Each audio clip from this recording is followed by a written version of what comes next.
Let me tell you something uncomfortable. Motivation is the reason most people stay broke. Not because motivation is bad, but because it's unreliable. If your finances depend on how you feel, your future is unstable. Today, I'm going to show you why discipline beats motivation every single time, and how this one shift can completely change your financial life. Motivation is emotional. It spikes when you watch an inspiring video. You read a money quote. You feel guilty about your bank account. It's January 1st, but emotions fade. By midweek, you don't feel like budgeting. You don't feel like investing. You don't feel like saying no to eating out. You don't feel like working on your side hustle, so you don't. And that's the trap. Motivation makes you dependent on mood. Wealth requires consistency, not mood swings. Discipline isn't about intensity. It's about identity. Motivation says, I'll invest when I feel confident. Discipline says, I invest because I'm the type of person who builds wealth. See the difference? One is emotional. The other is structural. Even investors like Warren Buffett didn't build wealth from hype or inspiration. They built systems, routine investing, long-term holding, reading daily, avoiding emotional decisions. That's discipline, and it's boring. But boring builds billion-dollar portfolios. Motivation reacts to feelings. Discipline makes decisions in advance. For example, motivation. I'll save what's left at the end of the month. Discipline. I invest first. I spend what's left. Motivation. I'll stop overspending. Discipline.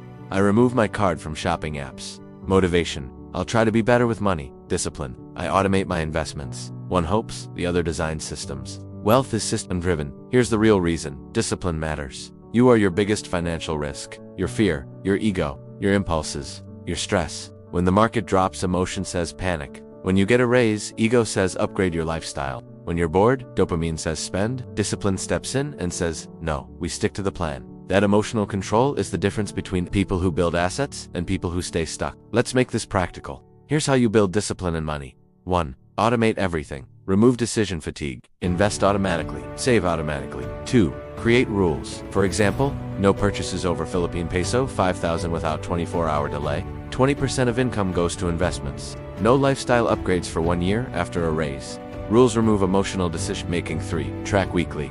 Discipline grows when you measure. What gets measured improves. 4. Focus on boring consistency. Wealth is repetitive. Invest, wait, improve skills, repeat. There's no viral shortcut. Motivation feels powerful. Discipline looks unimpressive.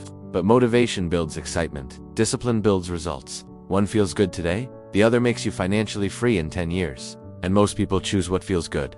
That's why most people never build real wealth. If you want to build wealth, stop chasing motivation. Build systems that work when you're tired, when you're stressed, when you don't feel like it. Because discipline doesn't care about your mood, it cares about your future. And your bank account will always reflect which one you chose. If you want more content on wealth psychology and disciplined money habits, subscribe. Let's build intelligently.